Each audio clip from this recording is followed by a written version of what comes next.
नमस्कार. भारतीय रेसिपी या आपल्या यूट्यूब चॅनलवर तुमचे सर्वांचे खूप खूप स्वागत आहे. आज मी तुमच्यासाठी बनवली आहे खास रेसिपी म्हणजे पंजाबी ढाबा स्टाईल दाल मखनी. ही बघा किती मस्त बनली आहे आणि टेक्स्चर पण खूप सुंदर आलं आहे आणि बघूनच खावीशी वाटते अशी आपली दाल मखनी बनलेली आहे. आपल्याला असे काही पदार्थ ते फक्त हॉटेलमध्येच बघायला मिळतं आणि आपल्याला ते अगदीच नवीन वाटतं, पण तसं काही नसतं. तर मी आज तुम्हाला सोप्या पद्धतीने रेसिपी सांगते. त्यासाठी मी घेतले आहे 1 वाटी मूग, 1 वाटी मठ आणि 1 वाटी उडीद आणि त्याचबरोबर मी घेतलं आहे अर्धी वाटी हरभरे आणि अर्धी वाटी राजमा. हरभऱ्याऐवजी तुम्ही हरभरा डाळ पण वापरू शकता. माझ्याकडे हरभरा डाळ नव्हती त्यामुळे मी हरभरे वापरले. तर आता हे सगळं मस्त असं धुवून घ्यायचं, छान असं चोळून धुवून घ्यायचं आणि आपल्याला याला रात्रभर भिजवून घ्यायचं आहे. हे बघा असं छानपैकी धुवून घेतलं आहे आणि त्यातलं पाणी काढून त्याला आपण रात्रभर भिजवून घेणार आहोत किंवा 7 ते 8 तास. आपल्याला ते संध्याकाळी बनवायची असेल तर तुम्ही सकाळी भिजत घाला. याप्रमाणे मी रात्रभर झाकण ठेवून भिजत टाकलं. नॉर्मल टेम्परेचरचंच पाणी टाकलं भिजवायला. हे बघा या प्रकारे हे रात्रभर भिजवल्यानंतर असे छान सगळं फुगून आलं आहे आणि छान असं सॉफ्ट पण झालं आहे. किती छान सॉफ्ट झालं आहे राजमा पण बघा.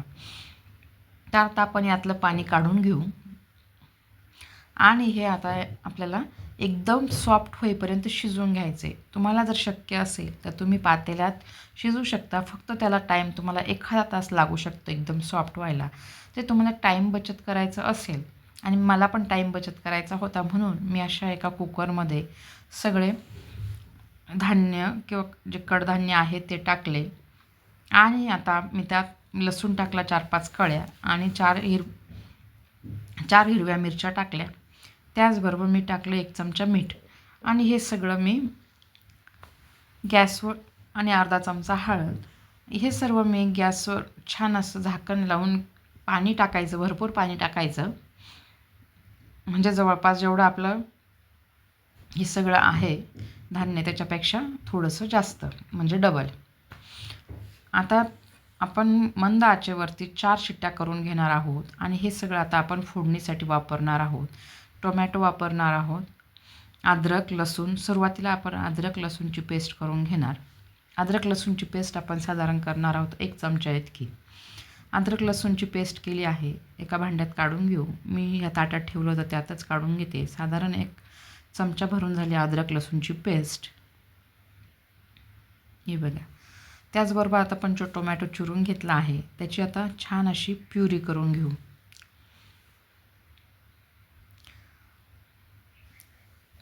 मिक्सरला लावून छान अशी प्युरी करून घेतली आहे आणि त्याचबरोबर कोथिंबीर घेतली आहे. तिला पण आपण बारीक चिरून घेऊ. कोथिंबीर शक्यतो धुवून घ्यायची कारण त्याला माती वगैरे लागलेली असते.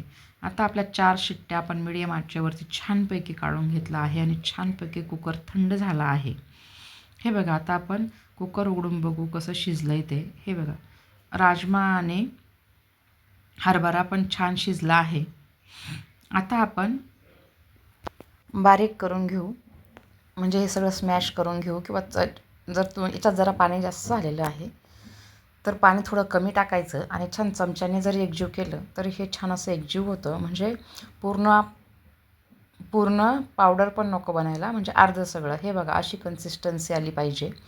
म्हणजे काही जर आपले उडीद, तूर हे जर दिसलं तरी चालेल. आता आपण मसाल्यांमध्ये वापरणार आहे गरम मसाला, काश्मीरी लाल मिर्च पावडर, हिंग आणि त्याचबरोबर आपण वापरणार आहोत बटर, तूप आणि फ्रेश क्रीम. आता पहिल्यांदा आपण तूप घालून घेऊ.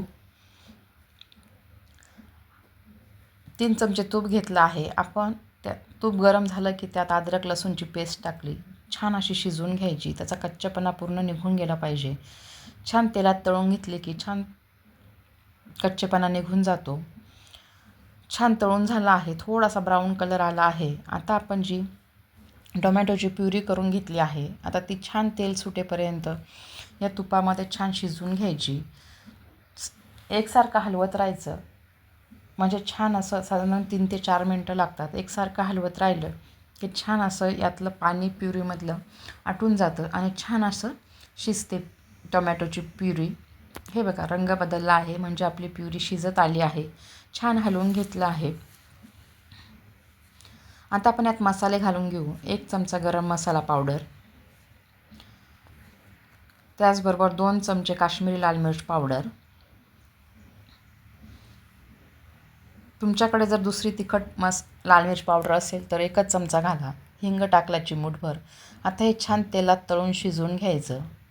या तेलामध्ये आणि ह्या टोमॅटोच्या प्युरीमध्ये हे छान शिजवून घ्यायचे मसाले कच्चेपणा जाईपर्यंत. आता सगळं मस्त तेल सुटेपर्यंत मसाले पण शिजले आहे. आता जे आपण शिजवून घेतलं आहे ते मिश्रण आता यात घालायचं आहे आणि छानपैकी असं हलवून घ्यायचं. हे बघा असं छान आपण घालून घेतलं आहे आणि असं छान एकजीव करून घ्यायचं. असं हलवून छान एकजीव करून घ्यायचं, म्हणजे सगळे मसाले पसरतील आणि छान दिसेल आपलं. हे बघा छान हलवल्यानंतर साधारण 5 ते 7 मिनिटानंतर छान असा आपल्या दाल मखनीला रंग आला आहे. छान मोठ्या आचेवरती उकळी काढून घ्यायची. पण लक्षात ठेवायचं आपली ही घट्ट डाळ आहे त्यामुळे ती खाली लागू शकते, म्हणून आपण मधून हलवून पण घ्यायचं का तळाला लागायला नको म्हणून. ही कन्सिस्टन्सी बरोबर आहे. तुम्हाला जर थोडी पातळ पाहिजे असेल तुम्ही पाणी टाकू शकता. आपण शिजवतानाच आपलं थोडंसं पाणी जास्त झालं होतं त्याच्यामुळे नंतर पाणी टाकायची गरज नाही पडली. पण जर गरज पडली तर गरम उकळलेलं पाणी टाकायचं. 1 चमचा कसुरी मेथी टाकली आहे, त्याचबरोबर बारीक चिरून घेतलेली कोथिंबीर आणि ह्या स्टेजला आपण 1 चमचा मीठ टाकणार आहे. सुरुवातीला आपण डाळी शिजवताना 1 चमचा मीठ टाकलं होतं आणि आता 1 चमचा मीठ. हे एवढ्या क्वांटिटीसाठी बरोबर आहे 2 चमचे मीठ. आता आपण हे छान मिक्स करून घ्यायचं. गॅस आता मी मीडियम केला आहे आणि छान अशी उकळू द्यायची साधारण 10 मिनटं. आपली ही जेवढी दाल मखनी जेवढी जास्त उकळेल तेवढी तिची टेस्ट एन्हान्स होते. आता मी ह्या स्टेजला टाकलं 1 मोठा चमचा भरून बटर. ते पण छान मिक्स करून घेतलं आहे. हे बघा आपली अशी छान बटरवाली दाल मखनी जवळपास रेडी झाली आहे.